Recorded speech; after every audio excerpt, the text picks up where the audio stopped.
Hi everyone, this is Andrew Prima, Ukrainian American, reporting from Kiev. In today's podcast, week 91st of Russian invasion of Ukraine, and this is the last week of November 2023. In today's podcast, we're going to talk about the Russian largest drone attack over Kiev. Also, we're going to cover Russian main focus of this war and recent offensive operations. And we will talk about how the 2024 will unfold and how tough it's going to be for Ukraine. So, Russia on Saturday, November 25th, launched the largest drone attack against Ukraine's capital of Kiev since the start of this invasion. According to local officials, a total of nearly 75 Shahed drones were launched from the two directions, Primorska, Akhtarsk, and the Kursk region of Russia.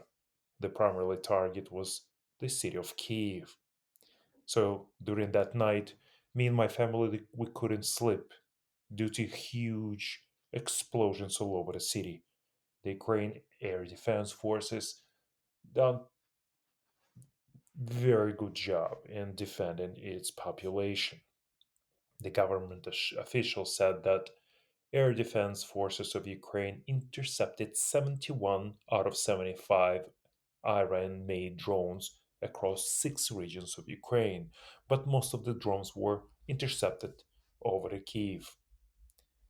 Anti-aircraft missile troops, tactical aviation, mobile fire groups, and electronic warfare units were involved in repelling the Russian air attack, said the commander of air forces of Ukraine.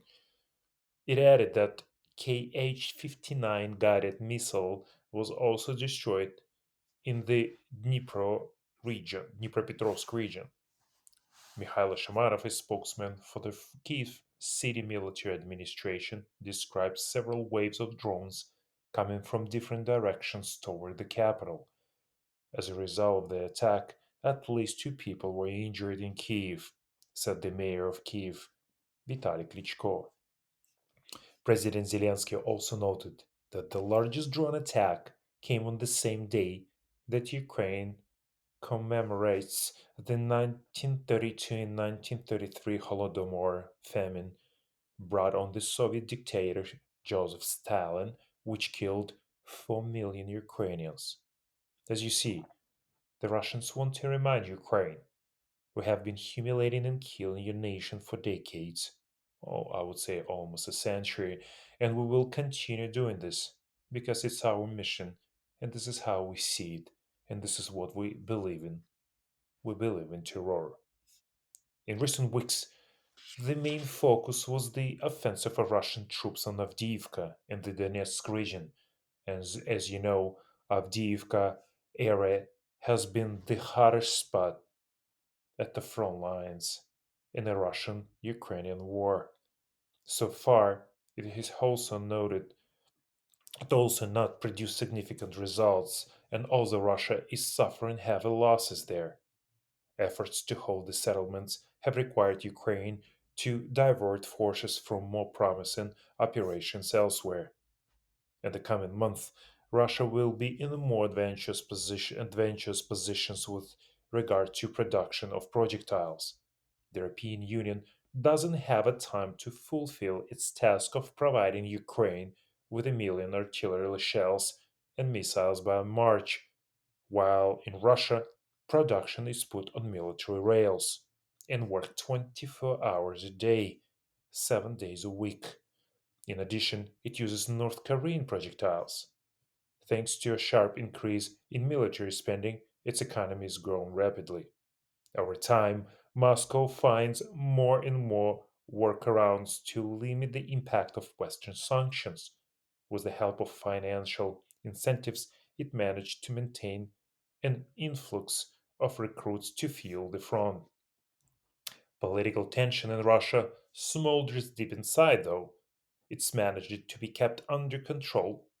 Critics are intimidated, if not in exile or prison, and Putin is looking forward to his rigid presidential elections in March of 2024. In Ukraine, on the contrary, the disappointments of the last year have led to tensions on the top of the Ukrainian government, in particular to misunderstanding between the president of Ukraine, Volodymyr Zelensky, and the commander in chief of the armed forces of Ukraine, General Valery Zaluzhny. Zaluzhny's frank interview with The Economist magazine, in which he characterized the war as a stalemate, irritated Zelensky, who wants to remind that we're optimistic and we will win this war. And although stalemate might not be a good description of the situation, the problems referred to by General Zaluzhny are quite real. Obtaining sufficient ammunition and recruits will be a challenge over the coming year. At the same time, the West is distracted by the events in the Middle East, and therefore, the efforts necessary to support Ukraine are lacking, especially when it's necessary to pass another draft law on assistance to Ukraine through a completely incompetent Congress. There have been reports that US military supplies intended for Ukraine, including 155 millimeter artillery shells, have been delivered to Israel, although these matters are usually greatly exaggerated because the military needs of these countries are completely different. So there are also opposite trends that could make Putin worry the short-term military advantages will evaporate over the next year. The Russian economy is already showing signs of overheating, which will lead to high inflation. He also points to recent public opinion polls, according to which, for the first time since the war, it became clear that more Russians are in favor of peace talks, which is approximately 48% of population, than in favor of continuing the war is only 39%. Only 21% of Russians believe that the situation in the economy will improve, while 43% believe it will get worse. So, offensive operations of Russia. The best evidence that Putin intends to achieve serious military success is the massive offensive operations launched by Russia in early October, almost immediately after he was convinced that the offensive of Ukraine forces had exhausted itself. They mostly took place in Donbass, and the most notable were the battles for the strategically important city of Avdiivka. They may well be aimed at achieving Putin's minimal goal of establishing control over all of the Donetsk and Luhansk regions, whose allegedly precocious, precarious security situation served as the initial pretext for a full scale invasion. It's even possible that the achievement of this goal will force him to oppose a ceasefire, since this can be presented as a victory. At the same time, if this goal is not achieved, it's difficult to imagine that he will agree to a cessation of hostilities. It is too early to say that the new offensive operations have failed, as some successes have been achieved, and the gathering of forces for an even more decisive offensive is underway. So far, the situation for the Russian generals is not too encouraging. Whatever adaptability they displayed in defensive operations, there is little evidence that they invented more innovative offensive tactics. They will see the infantry as expendable and rely on constant pressure and bombardment to weaken the resistance of the Ukrainian forces. Their forces suffer from usual problems of minefields, drones, and military and the artillery fire that overtakes them as soon as they are detected. Limited progress comes at a huge cost. The general of Ukraine Armed Forces Zaluzhny said on November 10 that since October 10, Russia had lost almost 10,000 soldiers, more than 100 tanks, 250 units of other armored vehicles, about 50 artillery systems, and 7 Su 25 aircrafts. Even assuming some exaggeration, these are staggering losses that, in Ukraine's case, would raise considerable question about its ability to stay in the fight and the wastefulness of its tactics. Currently, for some reason, it's believed that under the conditions of a system in which there is no accountability, when soldiers are required from minorities and the poor, these losses are hardly felt in the Russian society and do not cause a political reaction. However, even if the Russians are willing to take such losses in stride, the willingness to raise them is not the action of a government content to simply hold its ground until the adversary and his supporters tire of the war. There are the actions of impatient government that wants to get results as soon as possible. And as you remember, they want those results because the Russian president elections are coming up in a couple of months. If may analyst, if if I would say that not losing based on the current contact lines is not the same as winning because it leaves Russia's grip on Ukraine's fragile and limited. For Putin, not losing is better than losing, but it's not enough. Perhaps he's prepared for the war to last for years so that he can achieve victory. But there is no reason to believe that he likes years of grueling positional battles without a serious breakthrough more than Zelensky. But Russia, unlike Ukraine, has a choice. She has the Ukraine has an opportunity to get out of the fight. Putin can hope that time is on his side and the West will lose interest in the war. Observe, but Russia, unlike Ukraine, has a choice. She has an opportunity to get out of the fight, but Putin can hope that time is on his side and the West will lose interest in this war. But there is alternative possibility that support for Ukraine will continue and even increase as ammunition production increases, and the Russian people and elite will feel increasingly anxious as the war drags on. So we understand that we cannot rely on Western aid only, so we have to increase the production of our own military needs.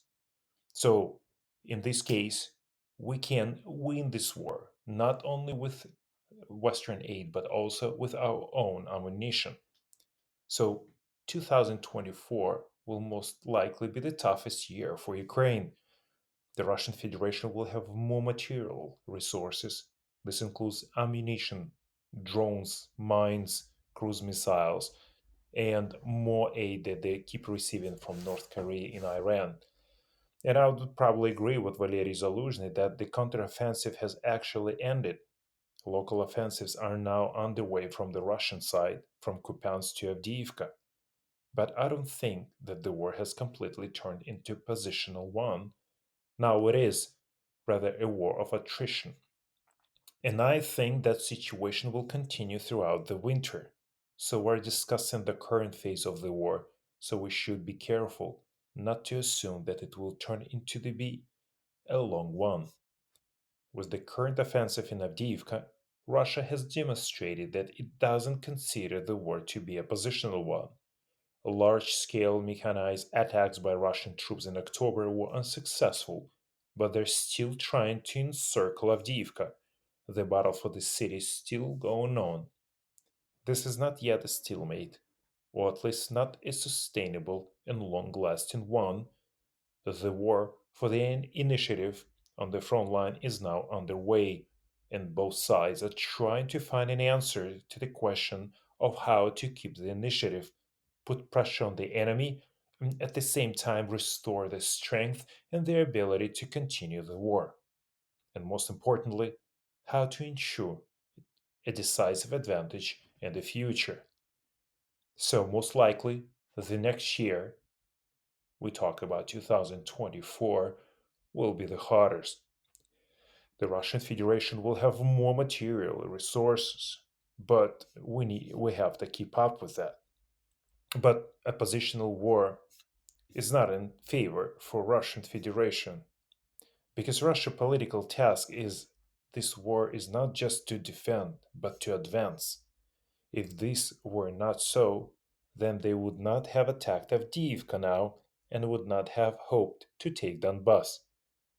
In this offensive, they have most likely lost as much equipment as the armed forces of Ukraine could have lost in the first 4 months of the battles near Oryhov. But despite the fact that their losses are insufficient now for breakthroughs, the military political leadership is still in favor of an offensive. A positional war can create either a conditional parity of the parity of the parties next year, or it will be an advantage for the Russian Federation, but not an equality, but in a quantitative ratio. The Russian Federation has one of the skills, the ability to create a deep defense and to strengthen well. In some areas, Ukraine should take the same approach, not just to create a more reliable defense, but also to free up forces for both recovery and offensive operations. Since the length of the contact line is now about 1,000 kilometers, the regional problem now in the armed forces of Ukraine is not even mines, but the drones. This is the situation at the front since July.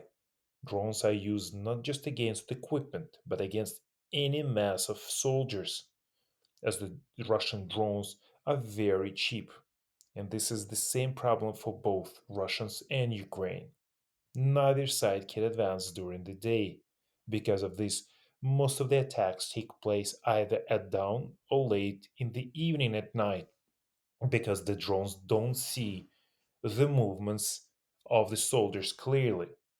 Therefore, the first problem now is the drones.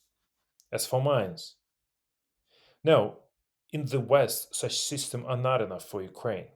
Mobile systems simply cannot be used in conditions where the battlefield is dominated by a colossal number of strike drones. And portable kits for infantry are also difficult to use. It takes more time. Here, too, you will have to use a combination of approaches. Now, if you look at how demining takes place, these are most often approaches left over from the Second World War or developed in the 1970s and 1980s.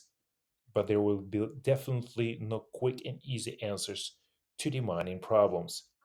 Another problem is the strike drones, which are now being used differently. The strike drones have become more compact, spread across the trenches. Now the evolution of these two systems is taking place both offensive and defensive. What will be the duration of this war? From the point of view of the history, such wars end either very quickly within a few months or last for several years. It was clear too many that it would be a long war, to too many that it would be a long war. And if we speak correctly, then the war, which began in 2014, has been going on for 9 years. There were stages when some hoped that there would be a turning point, a collapse of Russian forces, or collapse after Kharkov, or a coup in the Russian Federation that would change the political regime, or a quick counteroffensive in the summer. But now it is already clear that this will not happen any time soon. This forces us to review approaches and planning now, taking into account the fact that the war will be a long term. I've been talking about this already in the last 6 7 months, and even in May, I wrote that it's necessary to think about what will happen after the summer offensive, which by itself will not put an end to this war.